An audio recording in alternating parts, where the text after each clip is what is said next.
আসসালামু আলাইকুম।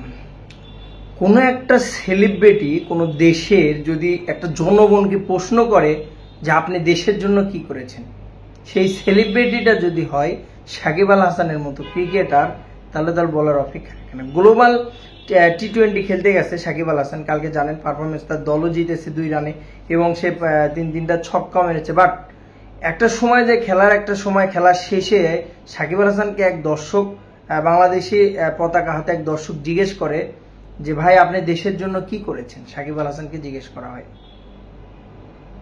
তো প্রশ্নটা হচ্ছে যে কিছু কিছু সেলিব্রিটি আছে, মানে সাকিবের মতো সেলিব্রিটি, যেগুলা আপনি খেলোয়াড় সাকিবকে কখনো ছোট করে দেখতে পারেন না। একদম অনেস্টলি সত্য কথা, যেটা ন্যায়সঙ্গত, আপনি সেটা বলতে হয়।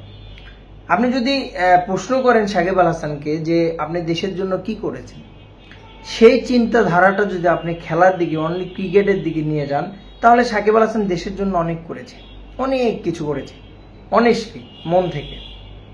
কারণ সাকিবের বিকল্প আগামী আসরে 10 বছরে আসবে কিনা এটাও সন্দেহ আছে। বাংলাদেশে ক্রিকেটের যে কন্ডিশন, অনেস্টলি ভালো ক্রিকেটার, তামিমের রিপ্লেসমেন্টও পাওয়া কিন্তু কঠিন। বাট যখন আপনি কোনো একটা সেলিব্রিটি, যখন একটা আম পাবলিক, সাধারণ দর্শককে জিজ্ঞেস করবে যে ভাই আপনি দেশের জন্য কি করেছেন, তখন কি বোঝায় জানেন? এর উত্তরটা কি বোঝায়, এর কারণটা কি বোঝায়? কোনো সেলিব্রিটি যখন এই প্রশ্নটা করে, তার ভেতরে দুর্বলতা আছে, তার ভেতরে ভয় আছে, তার ভেতরে অনুশোচনা তাকে কুড়ে কুড়ে খাচ্ছে যে আমি কেসটা কেন করছি।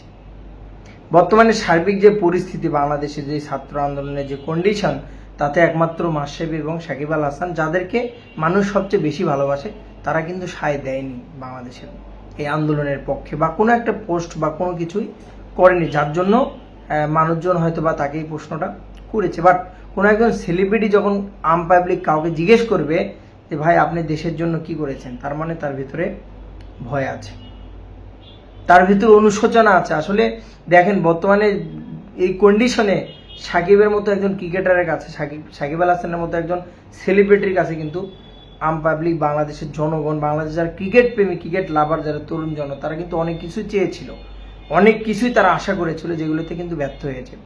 সাকিব কিন্তু সেগুলো মেটাতে পারেন, এমনকি তার হাত পা বাঁধা, কেন বাঁধে সেটা বুঝতে পারছেন, কারণ সে একটা দলীয় একটা কাঠামোতে আছে, একটা সরকার দলীয় একটা কাঠামোতে আছে। সো আমার চ্যানেল যেহেতু স্পোর্টস, রাজনৈতিক বিষয়ে কোনো কিছু বলা বা এখানে কাউকে ছোট করে এরকম উদ্দেশ্য না। বাট আপনি যদি নিজের মন থেকে নিজের মনকে জিজ্ঞেস করেন যে না, একজন সাকিব আল হাসানকে এত ভালোবাসলাম, যার সর্বোচ্চ তার 16 মিলিয়ন ফলোয়ার, যাকে নিয়ে মানুষ এতটা হাসি খুশি থাকে, যাকে নিয়ে মানুষ সবসময়ের জন্য পোস্ট করে, যাকে নিয়ে মানুষ সবসময়ের জন্য একটা আশা, ভরসা, ভালোবাসায় বুক বাঁধে, বাংলাদেশের ক্রিকেটের ফ্যান যারা, সেই মানুষটার কাছে একটু আশা করতেই পারে। সেদিক থেকে প্রশ্নটা কিন্তু সেলিব্রিটি হিসেবে সাকিব কিন্তু একটা আম পাবলিককে করাটা উচিত হয় না, এবং নিজে কিন্তু একটা লজ্জার ভিতর পড়ে গেছিল, এমন একটা লজ্জার ভিতর পড়েছিল যা মানে বিশ্লেষণ করার মতো না।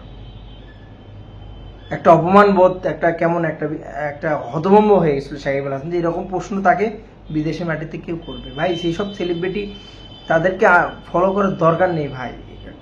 কারণ যেসব সেলিব্রিটি আপনার সেলিব্রিটি, সেই ফলোয়ার কাকে, ফলোয়ার আপনি কাকে বানাবেন, ফলো কাকে করবেন? যে আপনাকে ভালোবাসে, আপনি তাকে ভালোবাসেন, আপনার দেশকে সে এতটুকু ভালোবাসে, দেশকে না হোক আপনি ফ্যামিলিকে এতটুকু ভালোবাসে, আপনি একজনকে সাপোর্ট করেন, কোনো একজন বড় ভাইকে বা কোনো একটা ব্যক্তিকে, কোনো একটা সেলিব্রিটিকে, আপনি যে তাকে ফলো করছেন, আপনাকে সে চিনবে না, বাট তার দ্বারা তো কিছু উপকার হতে হবে, তবে না তাকে আপনি ফলো করবেন।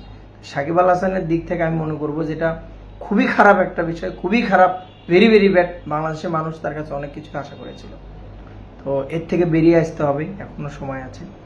যারা সেলিব্রিটি আছে, সেলিব্রিটিদের এভাবে ফলো করা বাদ দিন। আসলে সেলিব্রিটিদের কোনো কিছু হয় না, আপনাকে একবেলা ভাতও কিন্তু তারা খাওয়াবে না। ভালো থাকবেন। সালাম।